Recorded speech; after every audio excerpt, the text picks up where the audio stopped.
I'd like to call the Township North Huntington Board of Commissioners special meeting for Thursday, February 10th, 2022 at 7 p.m. Roll call, Manager Turley. Commissioner Stump, Here. Commissioner Atwood, Here. Commissioner Gray, Here. Commissioner Zona, Here. Commissioner Wengren, Here. Commissioner Goss, Here. Commissioner Haggis. Here, could everyone please stand and rise for the Pledge of Allegiance? I pledge allegiance to the flag of the United States of America and to the republic for which it stands, one nation, under God, indivisible, with liberty and justice for all. If any residents would like to speak tonight, you could please sign the book at the podium. All right, let the record reflect no residents' input tonight. Work session discussion topics, Manager Turley. Okay, the first item is an item regarding waste management and extra recycling carts. By way of background, when we put a specification out for bid for garbage, the garbage collection and the recycling is bid as one item. You get one price, includes recycling. So as we went through the automated collection, we put in a price for an extra cart because of the automated system. If you have a lot of garbage, you can get an extra cart at $6 a month, a rather modest cost. But we didn't have any provision for an extra recycling cart. And we had discussed this beforehand, but there was not viewed to be much of a need because now we have 65-gallon carts and we have weekly recycling. That's a lot of recycling. But we are seeing, Waste Management has seen this, and we've seen, too, some interest in getting a second recycling cart. And I think some of this has to do with cardboard. There seems to be more and more deliveries at home, and maybe this is just a little bit of a changing dynamic. But anyway, we have a solution that's really within our bid price in the contract in that we have the $6 extra cart service. And since recycling is bid with garbage, the answer was, well, they're collecting more recyclables, so $6 a month would get you the second recycling cart at 65 gallons. And that's the easiest, simplest thing to do, and that's what I would suggest. And then if somebody doesn't want to do that, there's the option of taking cardboard to the recycling location at the middle school, Lorimer, Straw Pump too. So we don't really need to do anything because the $6 provision for the extra cart's in there, and this is a simple way to address this. Mike, is that still an option, taking it to the middle school? Because I used to do that, or to the high school, and then I saw signs up, not for public use. No, that should, I haven't heard that, but their signs are Really? up recently. Well, I haven't been there recently. I will check. No, they should be. Okay. Those should be recycled, and it's really helpful for cardboard. Yeah, I agree. Yeah, so that's an odd. But there's Straw Pump and Lorimer too. But no, there should be a number of those. I will check. I haven't heard. Done by the school district, or is that waste management cooperative agreement, or how does that work? They let us use their facility. Okay, I would confirm that again. Okay. It's been a while. I'm going to say maybe a year or two that I've been there, because I quit doing it. Well, it was working. When I saw the under sign down at the middle school. Well, it was operable under county hauling when we had them. Okay. Yeah. So I would just check on it. Okay, we will. Well, if not, we'll get them there. But I think that those should be available. Okay. I haven't heard that. That's the first. Well, that's good then. So I don't think we need, if you want to discuss it, I think that's a relatively straightforward answer, and I think that's the easiest thing to do. Waste Management agrees with us, too. All right, I think Jason might have something. Like, just a quick question regarding the $6 fee. That is, what I understand, that is for the cost of hauling the extra material, not for the actual can itself. Is that correct? That includes the extra cart and taking it. Okay. That's the service fee. So you get an extra cart too, but it's a monthly fee. You're collecting twice as much garbage or recycling. So that was the basis of it. Thank I have a question. Is Waste Management having to pay to get rid of the recycling, or is that something that they're making money on? The way these contracts operate and the normal practice and what we do is their bid price considers the value of the recyclables. So when they put their bid price together, they're considering what the value of the recyclables are. So when the recyclable value, say glass, it recently goes to zero, that impacts their price because they can't, if they're still collecting it on the cost side, but they're not collecting anything from recycling on the revenue side, it impacts it. So the answer is that is theirs. We stay out of it in terms of trying to collect the money. We just tell them, when you give us your price, consider the value of the recyclables, and it helps lower the price. I think where my question was going was I know they have to pay to get rid of trash, but are they having to pay to get rid of the recyclables? So should that fee still be $6 for both? The recyclables goes to their recycling center and is sorted and dealt with at their recycling center. So they handled it, and then they ship it off to wherever, to the Asia and different places, and sell it and get a value for it per ton. So it doesn't go quite like the regular garbage goes to a landfill. There's a tipping fee and so forth. They run it to their recycling center, which is on Neville Island. I'm completely okay with it. The only thing I had is if they can get another trash bin for $6, which is 95 gallons, and the recycling one is 65, if I'm not mistaken. I'm not saying the price should be maybe $4, but if we want people to try to recycle, if you're needing another one, you might just go with the regular trash bin over the recycling one. So I don't know, but asking them maybe if the recycling one should be $4 and the trash one $6, not to try to confuse things, but. Well, we don't really have a provision for that, so we would have to do some sort of addendum, I think, and you would Yeah. have to agree to it, and they would. So the cost for the cart, though, is the bigger cart costs more, but it's not that much more. There's not that much difference. They're still picking up and collecting it. So they're probably not going to lose if they're $6 for a recycling cart because they're collecting more and they're making a little bit of money. Yeah, they may. But it's not that many accounts that need this. Okay. I don't think it's all that many, and this was a simpler answer. But I would agree if you're hinting to the fact that we want to encourage people to recycle, not add cost on the cost side. That to me is a little bit of an issue. But I just don't think it's quite that many.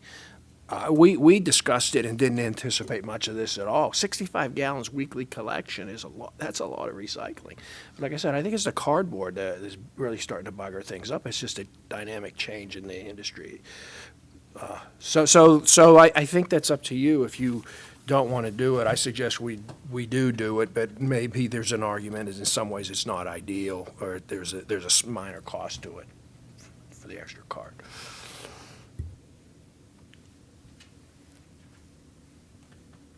Board okay with moving forward with additional card fee for recycling is $6 too? All right. Okay, the second item today is the phone system. You got a memo from Jonathan and the police that have been working on this for some time. Some of this is related to our move, those that are moving upstairs. We have an antiquated infrastructure and equipment when it comes to our phone system. Jonathan and the police looked at various upgrade options. There's a couple of keys to this. One is recognize that the old copper lines are something that's going away, that we really didn't want to try to use those. We could be told they're not going to use those in a few months, so we're aware of that. Excuse me, all of the vendors we talked to recommend a voice over IP system for us. And finally, we do have some security standards related to police communications that come into play with whatever we decide. There's about $15,000 in infrastructure costs, no matter which vendor or system that we use, as if it's a voice over IP system. And it's a lot of switches and different things to make it operate. And that'll be done as part of the move costs that are done under the Recovery Act. And in the memo, you'll see they recommend third generation of PA. This was a company that met our needs. They had experience with police departments, which was important. They were the lowest cost. Their yearly recurring costs were only about $1,300. And the monthly cost will actually be below our current costs. Our current costs are about almost $2,200 a month.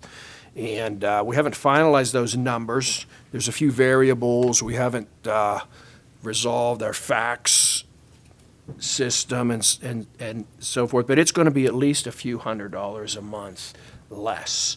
So we're just bringing it to you if you want to discuss it. As there are some capital improvements that need to be made to make it operate, but the overall cost is actually less than what we're paying now, and that's the recommendation. That's what's in the memo that's in your books to move ahead with the third generation PA, their proposal.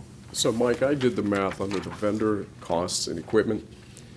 The cost for the phone system is going to be $1,374 a month for a period of 5 years, according to the agreement. Our current phone service system is for $2,184 per month. That's a difference of $810 a month. Over the period of 1 year, that's $9,720 saved. Over a period of the agreement, which is 5 years, that's a savings of $48,600. Substantial. We're not going to save quite that much because there's going to be some cost over the 1374. Sure, but it's based on those numbers. Yeah. So There were some unresolved issues with the 1374 It's a number. ballpark. Yeah. But we're looking at a savings of over $48,600 ballpark over 5 years, according to the math. I think we didn't know. We were expecting maybe we'll pay more.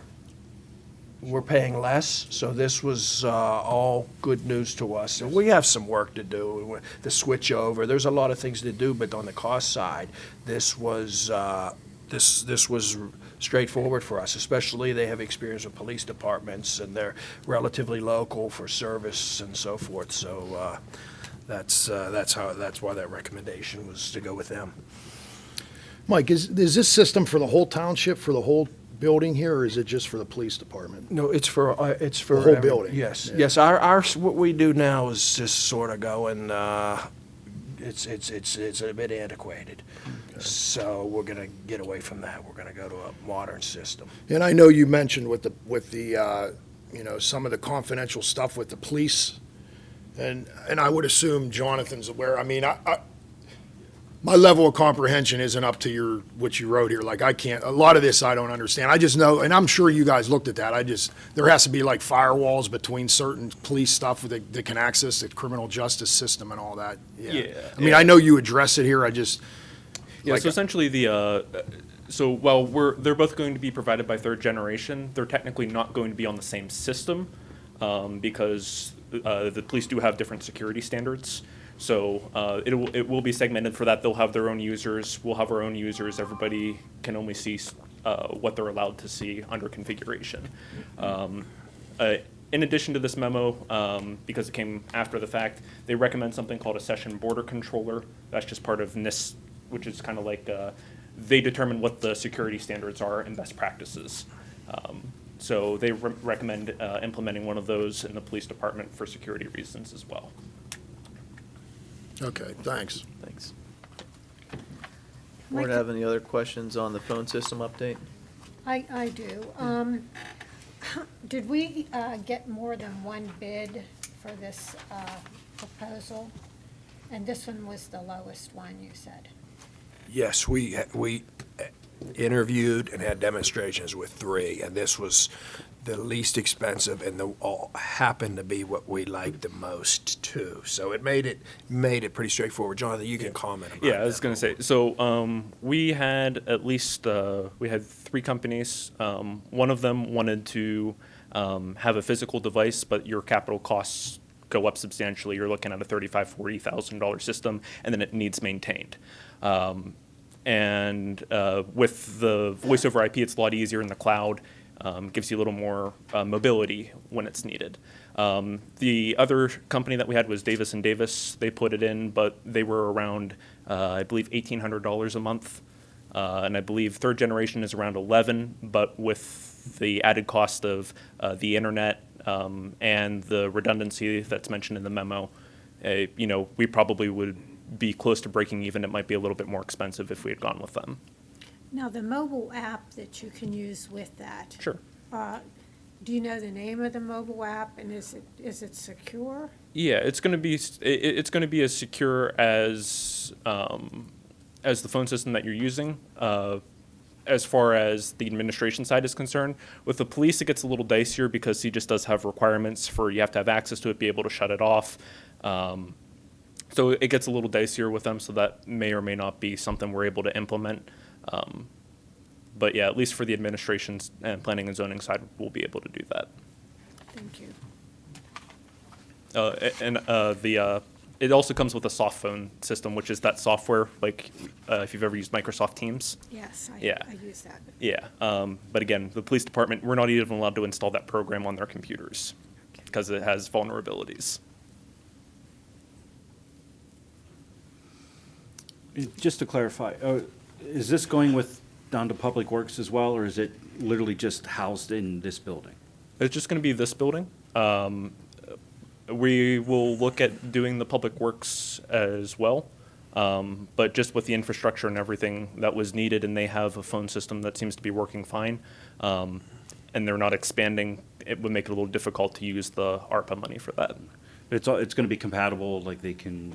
Oh yeah, they'll be able to dial. They'll be able to dial up here. They're on their separate phone system, anyways. I believe they have Comcast phone system down there. So, Okay, great, thank you. yep. Thanks, Jonathan. Okay, so we don't really need to do anything with the cost. It's less than what we're doing. So we're just ready to move ahead and get this. It'll be a few months, actually, materials and switch over and so forth. So that's in the works. The next item is is a resolution for a budget amendment. When the budget was being assembled late last summer and in the fall, we have a capital line item in Public Works. It included the Shannon Street box culvert replacement at an estimated cost of $175,000. Through the late summer and into the fall, we were increasingly aware of a problem at McCannon, a drainage failure there, I think in several locations, and determined that through the late fall that we were going to probably try to delay the Shannon Street culvert project and do McCannon. That this is a bigger priority and we really need to address this. So it just so happens that the cost estimate is roughly the same. So there's no change in anything essential. It's a amendment because the project is different. And we'll just delay the Shannon Street culvert probably till next year and then move ahead with this. So if you're in agreement, we really think it needs done. You see Bob's memo. We'll put it on for next week to vote on. The next item was requested that we add on, with some discussion last month regarding the Attorney General, the Attorney General agreement, and a copy of that is in your book. And I think the issue mostly focused around public discussion of decisions that were made here. There's two issues with it, in my opinion. One is the way it was enacted behind closed doors. And the second issue is I have a problem with the agreement itself because North Huntington has agreed to give personnel to the AG's office, and yet we pay them. And right now we have a shortage of officers. in the past 5 weeks, I've received 2 complaints about speeding in the township, which they're always going to be there. I realize that. But when people ask me about enforcement or having somebody sit there, I just don't think we should be giving up people to the AG's office that we have no control over, and yet paying their salaries, paying their benefits, having the liability. I know Mike Turley's memo to us originally, he was opposed to it also for the same reasons. There's no benefit to North Huntington. The cost, liability, and other matters fall on us, with the AG having the benefits, is to quote Mike's email. I agree with him completely. If I understand the idea of sharing information and working together, but why doesn't the AG's office hire somebody and assign them to North Huntington to work with us? So I'm against the agreement itself, and then it was not brought to a public vote. I know Chief Rizzo's email says that, or his memo says that it was forwarded to Bruce Dice for review, and he approved the content. That's all he did. He approved the content for legality, which it is. However, the matter was never discussed in public. I understand it being discussed in private because Chief Rizzo actually identified personnel in his memo. And that's not something that should be disclosed publicly. However, the contract itself should be voted on and discussed in public. And that did not happen. So If I can just, I'd be more than happy to vote on it in public here, just to counter a few points, to say that the AG benefits from this. The AG doesn't really benefit from this because, I mean, they make arrests, but the AG gets nothing out of this. Anything that's seized nothing goes to the AG's office out of this. And talking to one of the guys at the AG's office recently that's in charge of this task force, right now they have approximately 200 local officers just in Westmoreland County on this task force. Now, they're not full-time officers on they're full-time officers in Westmoreland County, but they are signed up on this task force on a part-time basis. And there are numerous North Huntington officers, again, not getting into names. There's numerous North Huntington officers right now that are on that task force that work here and still go and do work with the Attorney General. They're just not full-time with the Attorney General. So it's occurring throughout this county right now. And I think one thing to look at here that is important to look at, this agreement, sure, the township does pay his salary, but the AG's task force is picking up the overtime. So right now, this particular officer that this addresses, this agreement would address, right now, he's making big cases here in the township, and we're paying not only his salary, but we are paying his overtime now. And that's going to continue. If we vote no on this and he doesn't go to the task force and he stays here, he's going to continue to make the big cases and make the arrests that he's making, and we're going to pay both his full salary and his overtime. Where that, I think we actually save money by doing that, by sending him over there. And then I know I've mentioned this numerous times in our discussion, but this agreement is the usual agreement in law enforcement. I've seen so many people that worked for a police department that are on these same agreements with Homeland Security, with the FBI task force, the ATF task force, the DEA. They're all the same. And obviously everyone knows when I worked for the state police, there was troopers on every one of those task forces. The state paid their salary, but the actual task force, whatever agency it was through, paid their overtime costs.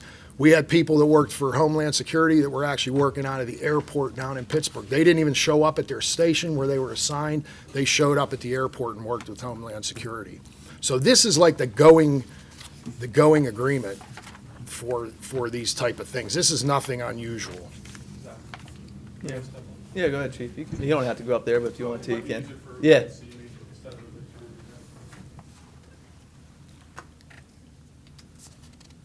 I think Ron's, doing a nice job of vetting this, and, I wasn't here last meeting, I wasn't able to attend. So, this was talked about in executive session because it's a personnel matter.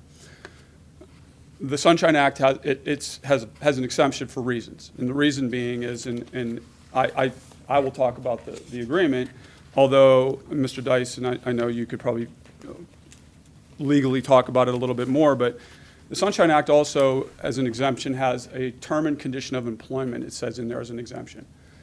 This agreement between us and them, I would consider a term of condition of employment. Regardless if we named an officer or not, or we talked about confidentiality or not, it's an agreement between us and them, which falls as an exemption under the Sunshine Act as a term of condition of employment. We're materially changing a term and condition of one of our officers by putting him in there, which I felt clearly falls within the exemption of the Sunshine Law. Now, if it's the board's pleasure to discuss the agreement in public, that's the board's pleasure. And I do, but I just wanted to tell you, I still feel, Mr. Dice can tell me I'm wrong, that agreement would be a term of condition of employment, would fall under that exemption, and I felt that the previous board would have every right to discuss that matter privately if they choose, and as Mr. Gray said, if the board chose to go public with it, that would be fine also. I'm going to talk around some of the things that we talked about in executive session because there is confidentiality to it. The position, and Mr. Gray, I just want to make sure that you understand, like Commissioner Zona said, the task force is working every day. It worked today. It worked tonight. It's going to work tomorrow. And the task force is composed of local officers throughout the county working in conjunction with the agents that are full-time with the Attorney General's office. It can't work any other way. There's 360,000 people in Westmoreland County. The Attorney General's office does station full-time agents here, and they do their work. But these task forces are developed to use local officers to go out and make an impact, not only in our community, but other communities. And why is that? Because small boroughs and municipalities they don't have the resources to battle the crime at that level. So these task forces, they go in and they fill in between, and they do that. And secondly, most of the information is developed by street officers, by road officers, by the guys that are in the task force. Things that are developed out on the street by these officers in all the municipalities across Western Pennsylvania, and these cases then get worked. And that's how the task force works in general. It's, that's not confidential, that's just kind of how it works. It's police officers doing a really good job out there on the road and working cases and using the task force, as Ron said, as the wheel to go out and make an impact. The funding, for us example, our officers that go out and work task force. We get reimbursed for their hours that they go out and work task force, and that money comes in on a monthly basis. We all meet every single month at the Westmoreland County Chiefs meeting. There's a task force meeting prior to that at 10 o'clock. They sit there and they go over the entire task force. They go over everything that's going on. They go over money. They go over funding. They go over arrests. We coordinate efforts. And why that's important, and so that everybody, I'm sure everybody does understand, and I'm not talking down to anybody, is that the problem of narcotics, fentanyl, heroin, methamphetamine, all of it, there's no boundaries or borders. There's nothing. The people that are overdosing in North Huntington Township are dying here. They're buying it in New Stanton, or they're getting it in Duquesne, or they're going wherever they are. They could be buying it here, and sometimes they are. But other times they're not. And information is gathered all over the place, and that's how we know what's going on. There's no other way to make it happen. So, to expand on that, this position of, I want to touch on one other thing. So, and Mr. Gray's right, and I completely, we are in a staffing, we're working through staffing issues right now. We're moving towards hiring, and we have some people coming back, working towards getting back to work. So he's exactly right, we have staffing issues. If you, and I think we discussed this, if you did move forward with the agreement, the State Attorney General's office, is more than willing to wait for our officer until our current we're stabilized. I would never, ever put us in a position to not be stable. That's where we would be. Once our situation is stable, then we would talk about making the move. They are more than happy to wait. And the position in general is called a loft position. It's called local officer full-time. There's 8 of them across the Commonwealth. And basically what it would be, he literally can come to work here every day, work out of our office. He will not be, disappear. It's not like we're sending him away and we'll never see him again. He literally can report to work here every day. Work North Huntington cases, work task force cases, access his system through North Huntington Township. It all can happen, and all will happen, to be perfectly honest with you. We're not cutting ties, we're not sending him away, and then we're not going to never see him again. The back end benefits of that is that we have the ability now to open the borders. We have an officer to, like Commissioner Zona said, and trust me when I tell you this, I'm talking in generalizations. Commissioner Zona has more experience in the narcotics world than I ever will. That's where he spent his career. He knows how it works. He knows in and out of everything. So if I misspeak, please stop me. But that officer then, it opens the borders. And if we have a case and he's working, we immediately can act. I don't have to worry about trying to grab a hold of task force, bringing everybody in, work task force, and move out from there and see where we can go with it. We have an officer now that will have statewide jurisdiction. He'll be our guy, and we can move forward without anything hindering in between. And that's the case. They will pay for his overtime. They will pay for his car. They will pay for his cell phone. We will get, and then if any other cases that he works on gets run through task force, it can still get run through task force. So, I don't even see a case where we would incur additional overtime costs. I really believe that, we'll hit that limit. If we hit the limit and if we can work things through regular task force funding, we would. I see it as a win-win for us, honestly. I mean that in all sincerity. Decisions we think are best for the department and are best for the community and are best for all of us. And that's why we make these decisions. If I thought for a second that this was not going to benefit us, I would say no. Commissioner Zona has way more experience than I do in the narcotics field. If he looked at me right now and said, Chief Rizzo, I don't think this is a good idea because of my experience in this, that it's just not going to help us, I would defer to his experience, and I would say that. In the back of the room today, I have some of my officers here, my detectives and veteran officers in our department. If any one of them would walk into my office and just say, Chief, I don't think this is a good idea. I don't really see the benefits of us doing this, right, and I would listen, and I always do, and they all know that. My department thinks that this is a good thing to do. I think this is a good thing to do. I would ask if you would trust us to give this a try, as we discussed. We have an option to pull out at any time. We have a 30-day window. I told you, again, I would monitor it. We would check on it. I would report back to you. If I see in any way where this is not benefiting us or I don't like the direction we're going, we can pull back immediately. I feel that in the end, this, at a 6-month window or an 8-month window or a 10-month window, I might be able to report back some really good things to you, I hope. And that's my hope. And if not, then it'll be put back in front of you, and it might even want to be a decision. We'll just pull it back and we'll go back to doing business like, we're still going to do our drug stuff. We're still going to do the things we're doing. We might just go back to doing it that way. So that's the totality of it. And take any questions.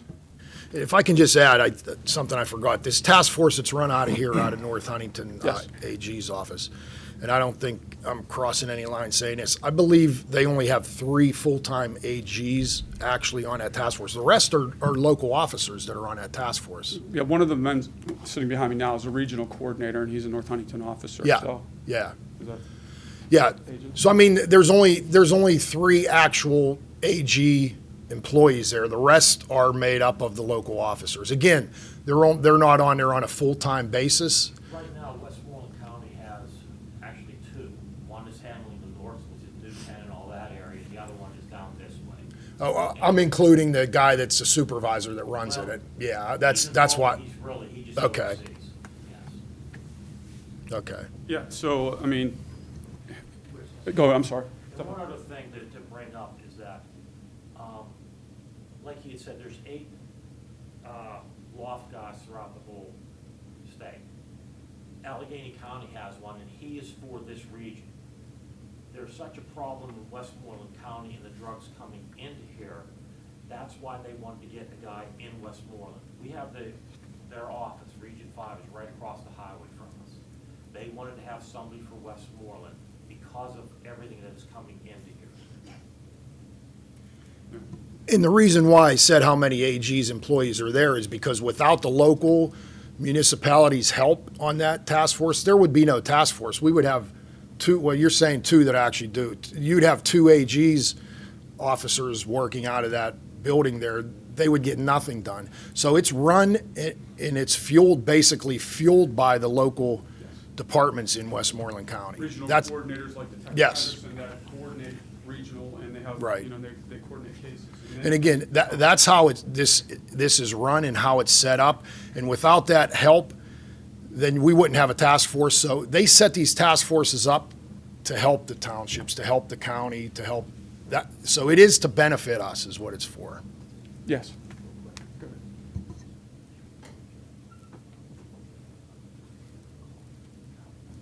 And as I said before too, it's very prestigious to be picked to be on this thing as an officer, and to have one of our own from our department here picked for that. I mean, that is a pretty prestigious thing. And again, if we vote no on this, they're probably going to go to another municipality in the county and ask for one of their officers.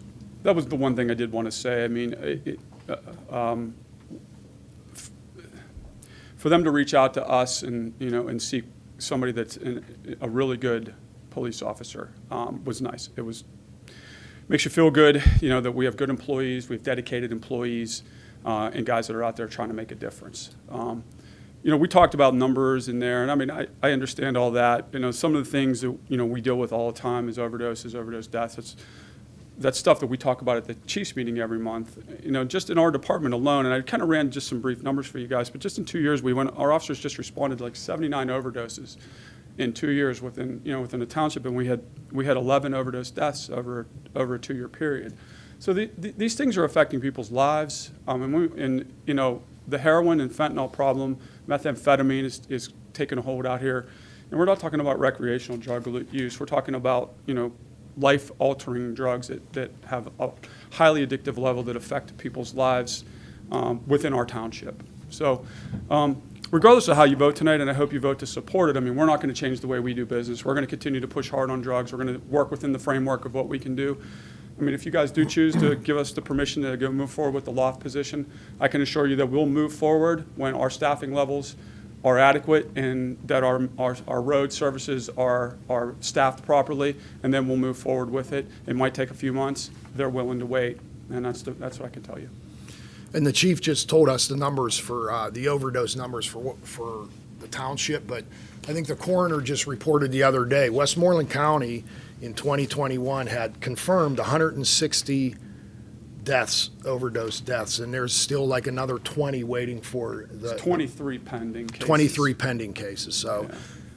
that's probably it's probably going to be like close to over 180 in Westmoreland County that died last year of a drug overdose, so it's not We're just. trending in the wrong direction. Yeah, it's again. not just here, yeah, and that's way up from the year before, I believe the coroner said, so.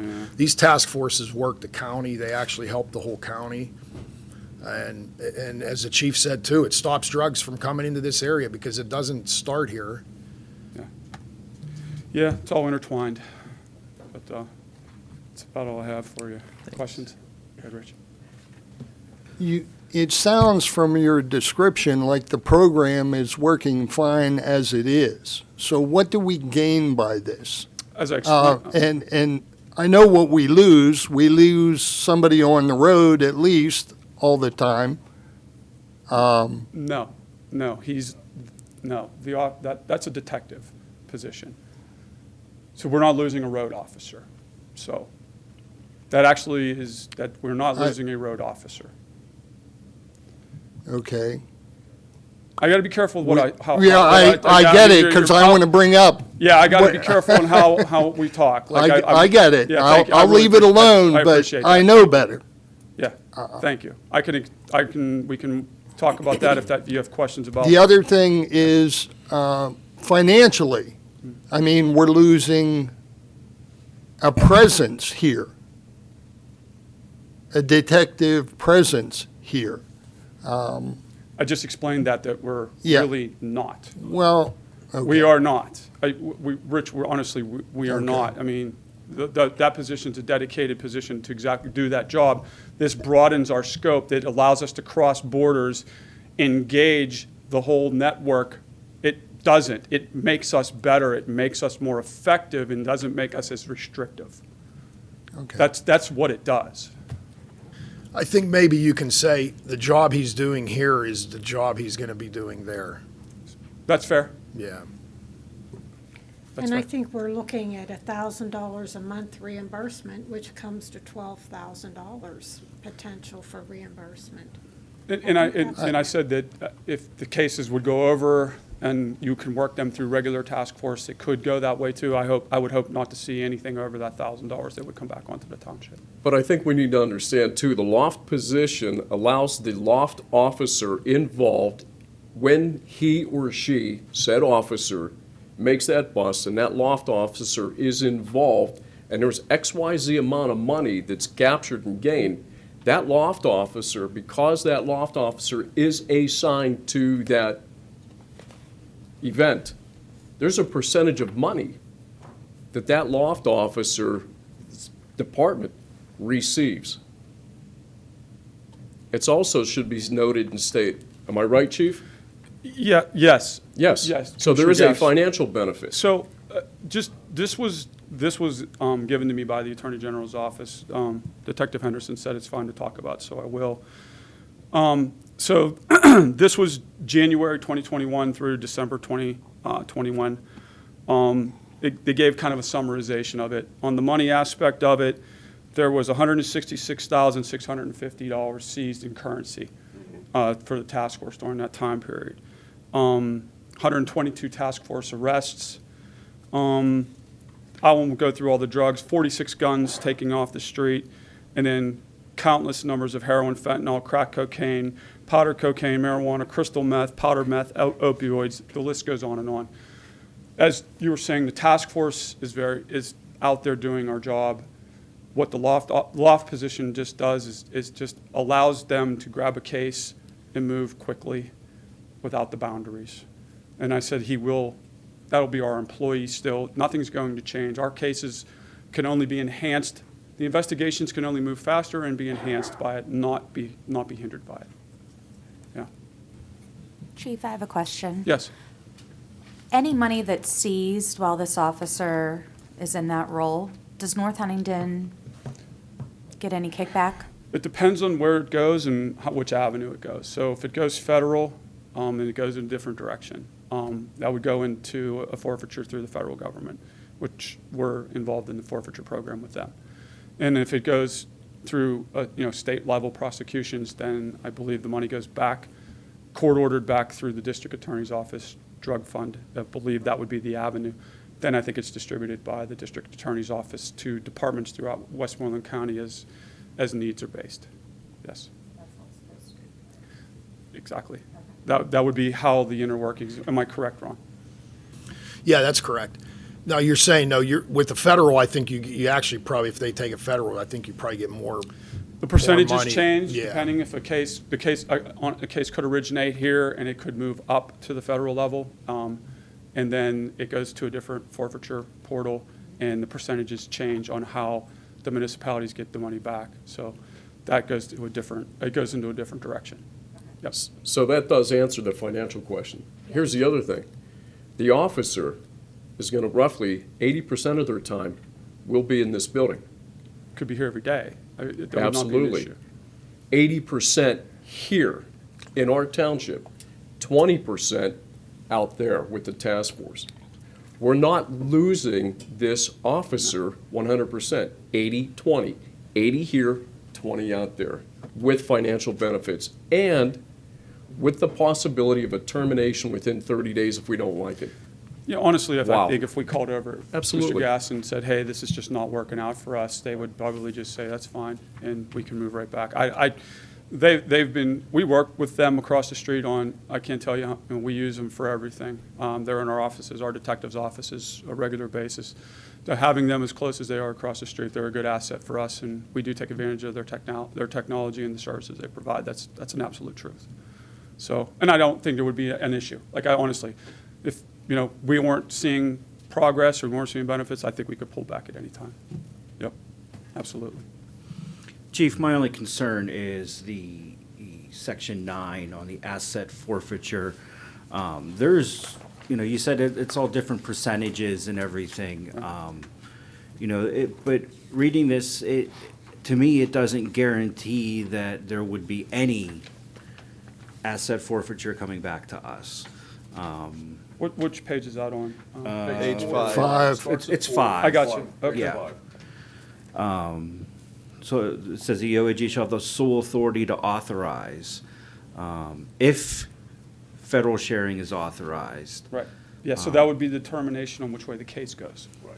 So, I mean, So- that's But you have to kinda- understand, there's different, they will only get involved it's the whole, so if they're going to get involved on that end, that means that the case is developing in a direction, and they would requested additional assistance. It would go a different direction. If it stays at the state level, like Ron was saying, if the forfeitures go that direction and we do state-level prosecutions, once the cases are adjudicated and the forfeiture money is given up, the county detectives come and seize the forfeiture money, and then it goes into the county drug fund. That's something we've been doing with forfeiture money for years and years and years at the county level, so. And I think what that means about federal, there has to be certain criteria before the feds will get involved in That's things. They're what I was not trying just, to say, yeah. if you go buy marijuana off somebody down the street, the feds won't get involved in that. It has to rise to a certain level. There has to be a certain amount of drugs involved. If it crosses state lines, things like that, that's when the feds will take it over. And I've worked numerous cases where it went into Ohio. I worked them where they went to California, and so the feds took them over and took the case, and it did go federal. And it's different because then when I was involved in those cases, they gave us everything back. They gave us cars, they gave us everything. Now, the other way he's saying, if it's a state, they break down whatever officers are working on those cases, they break down a percentage. They'll say like North Huntington, 35%. They break it down, but all the money that way does go to the district attorney's office. And they have a forfeiture fund, and then they send it out to the police departments from there. And you can see in the paper, and granted, I mean, for transparency, we all know I work in the district attorney's office at the present time, but if you go back prior to me starting to work there, just in the past 3 or 4 months, they gave 100-some thousand out of that fund to like Lower Borough Police for their SWAT vehicles. They gave, and again, I wasn't involved in any of this, but they bought a new police car for the Greensburg City Police. They bought a dog for the Greensburg City Police. They donated a seized vehicle to the Greensburg City Police. That's how those funds go back out. Yeah, and we've received funds from them also, yeah. And then my only other concern with the agreement is just the liability that's on the township. God forbid anything would ever happen, we just got to look out for the best interests of the township in that way. So those are my only 2 concerns. I worry about every officer every day. It's the nature of the beast of what we do. So it's unfortunate, but I do. This doesn't increase our liability insurance whatsoever, though. We're paying I don't see where it would. I mean, the we're same one way or the other. yeah, it's law enforcement. No, and it police. doesn't. We've Yeah, checked into that. okay. Any other questions for the chief tonight? I don't have any question. Well, I do have one more question. I appreciate your transparency tonight. Thank you. I think this should have been discussed in December and maybe voted on. But if this is such a great program, should we put more in? There's no more to get. Like, I think Detective Henderson said that there's only, I believe, 8 loft positions across the Commonwealth. there's a loft position in our region already. But They're just generating another position. yeah, they generated another position to deal really with enhancements in Westmoreland County. And that's why this position is going to be solely based here. That's why we'll see the positive impacts of it, because it's dealing with our problems that affect our residents out here. Yeah, that's the difference. So, and there's already a regional loft officer, correct? You said? Allegheny Yeah. County. Yes, yes, sir. And if I can add to that, Rich, I think they added a position because of the, number one, because of the drug problem in this county that's going through the roof. And number two, because of the success of the program, that they're doing such a good job and seizing so much, getting some drugs off the street and making arrests. So I think that's why that extra spot was added. But yeah, it is a limited thing. They're not going to keep adding positions, but. Thank you, Chief. Any other questions? Again, I just appreciate your transparency, and as I think I said this at the last meeting, that if it was such a good program, maybe we should advertise it so people know where their tax dollars are going. Township tax dollars I are understand. going to this state agency, basically, hours. I understand. So, thank you. You're welcome. Any other Thanks, questions? Chief. All right, Thank you guys for coming. We appreciate you all. Any other board discussion on the Attorney General's agreement? I just had a few things. I mean, I had some concerns about the financial parts and the liability. But after the chief and Ron, Commissioner Zona, explained it to me, it's pretty much a standard agreement. It's not that our agreement will be any different or we get a different agreement from somebody else. So that kind of helped me understand the agreement itself. And then, you know, I know Richie mentioned about, you know, traffic taking officers off the street, but I think we probably all have concerns of people that bring up about the drug issue. So I think we might be tackling a bigger fish than a speeding vehicle down Route 30 with this one. And then I think Moran might have mentioned it, and Chief, you probably did too. It is probably an honor for the Attorney General's office reaching out to one of our officers and asking them to be part of this organization. And then, like you said, you mentioned too, we do have a clause as part of the agreement that we could get out of if we would see there'd be a problem where we need to get that officer back in North Huntington. And then the part about the transparency, Rich, you did bring up, I think Chief Rizzo probably would agree. I think he approached the board in executive session because he thought it was more of a personnel matter. And I believe, Bruce, you were there, and I think that was the direction that we were going. And I do agree. I think this is maybe something we should actually more celebrate than anything. As an information thing that you can put out there, that we were selected and that we're going to take part in that organization. Agreed. Anything else from the board? All right, Manager Turley. The last item today on the work session topics is a discussion on COVID policy.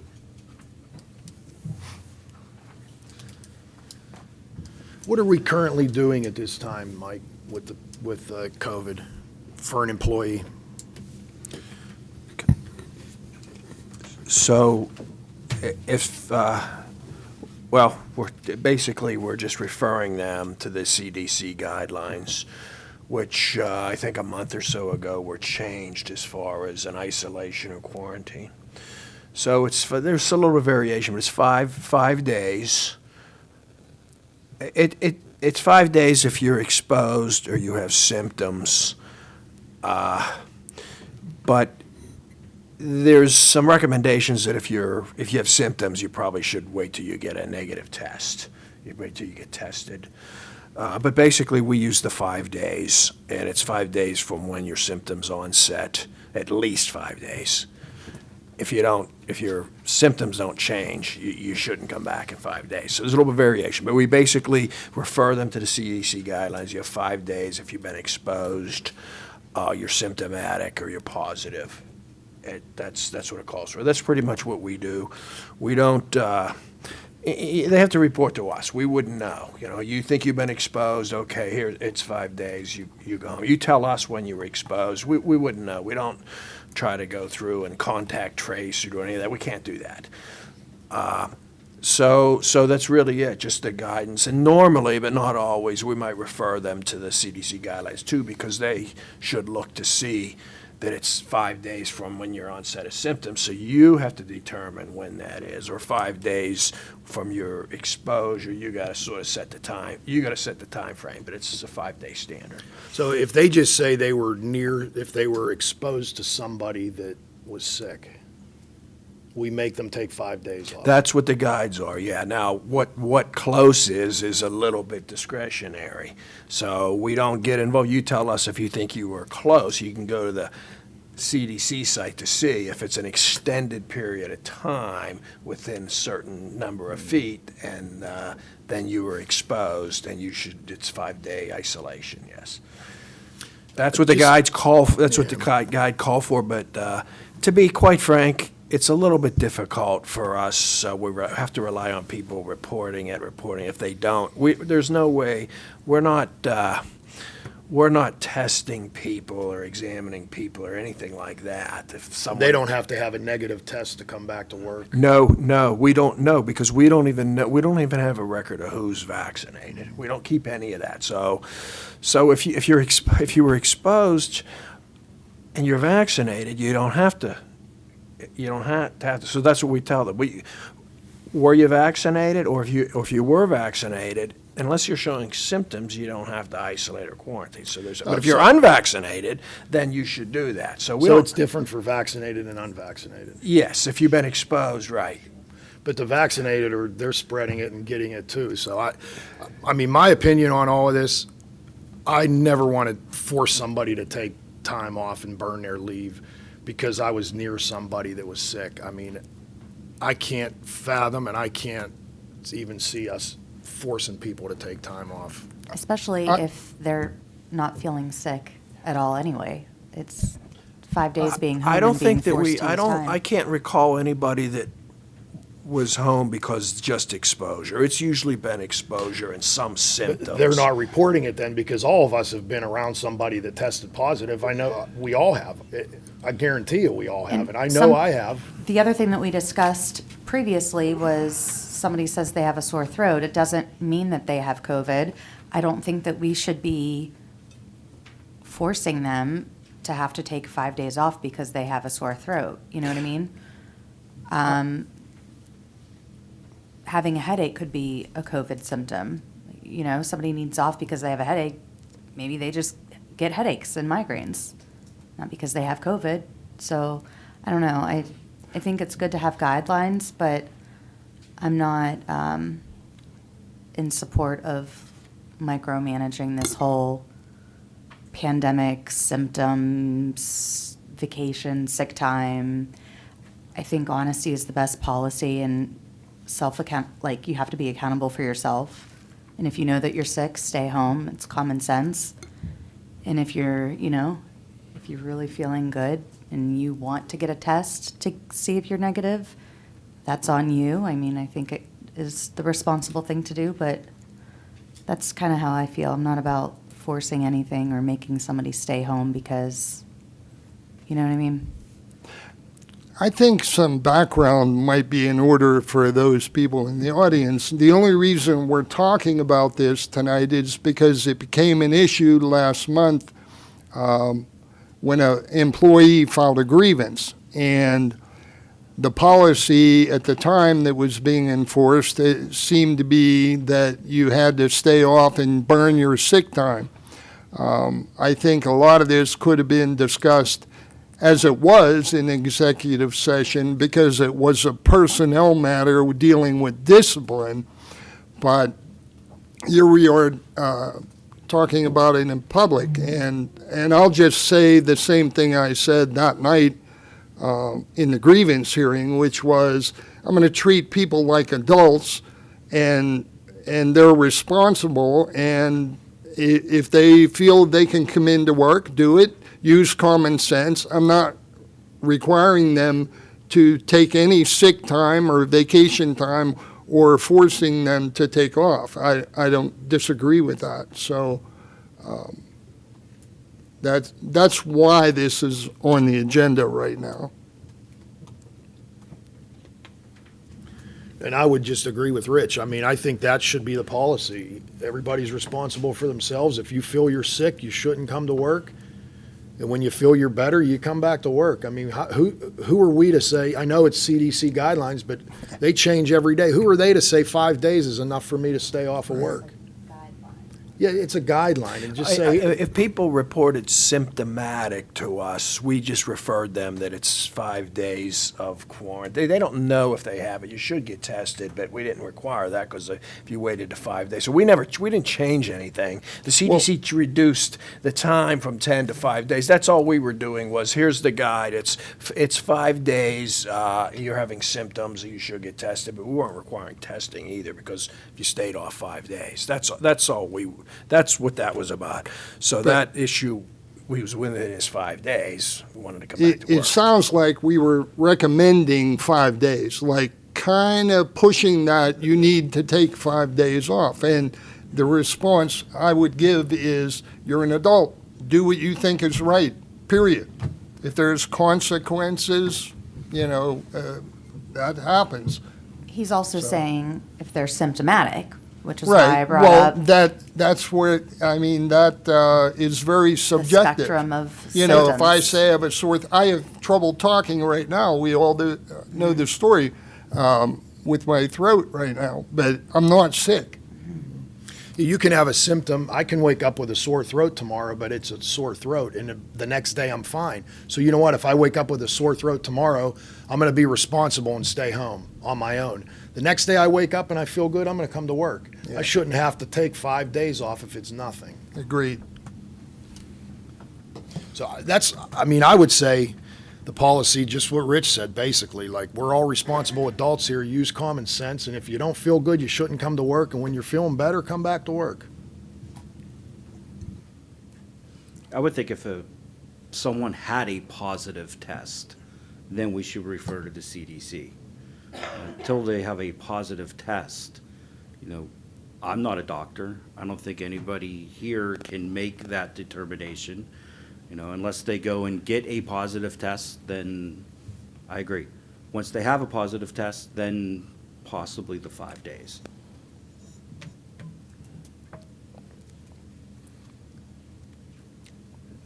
Mike, I don't know, I hate to ask you to maybe write something up, but maybe just a honor system that we could say that. Well, we're just, you know, we can't Yeah. admit it. It's going to be, we're going Basically- to refer you to the guidelines, but we're not policing. I don't see how else we do Yeah. anything. Here's the guidelines, but you use your, I mean, the idea of isolation with symptoms is you may not test positive, or you may be contagious and you don't know. That's, the quarantine isolation is just that. You don't know. You have symptoms you don't know, but it prevents it. That's all it is. So, but I think what we're hearing, basically executive session, and what we're hearing now is the employees are going to decide. We'll tell you what the CDC says, and we don't want you coming in sick. We don't want you, but we're not contact tracing, and we can't police this. It's too much is based on your individual honesty and was I exposed? Was it really not an exposure? Was it clearly an exposure to a positive person?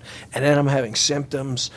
Like you said, people will just have to sift through what they believe. And it's a little different now than it was before the vaccination, because the vaccination itself is supposed to try to get us back to normal. Like I said, if you were exposed and you're vaccinated, you don't have any symptoms, you don't need to isolate or quarantine. So it's a little different. So I think the answer is a memo along the lines of, we're referring you to you'll have to use a judgment. We can't, you have to tell us if you were exposed or you're symptomatic. We're not doctors.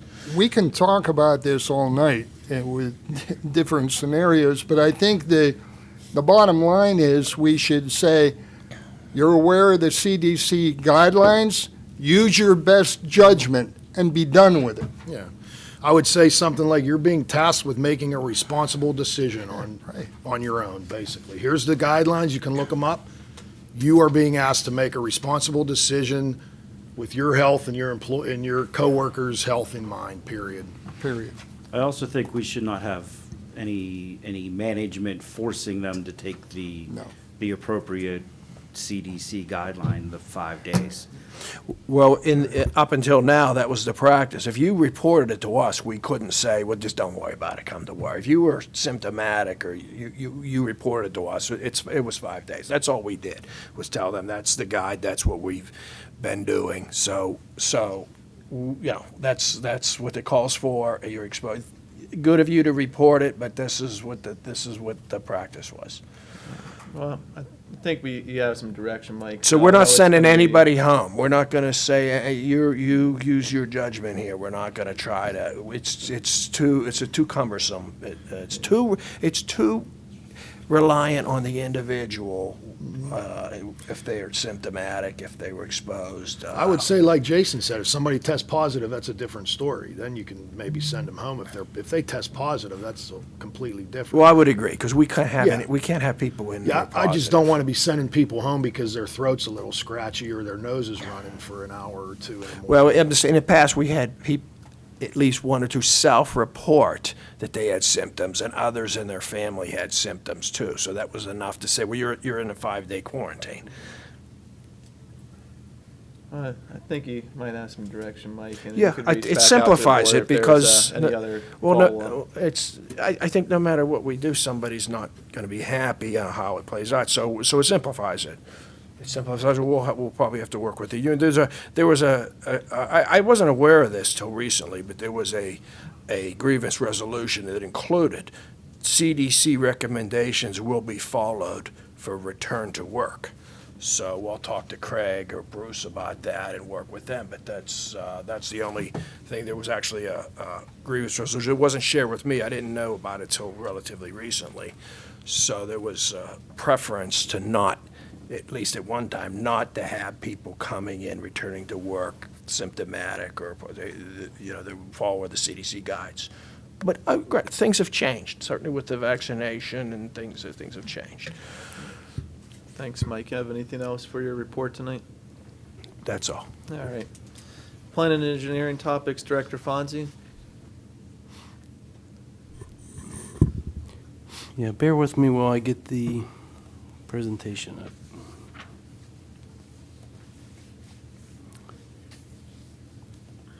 There's just one item that came through the Planning Commission. This is actually a small revision to the Thomas Farm Acres Plan, which was approved last April. This is on the site of the Kerber's Dairy.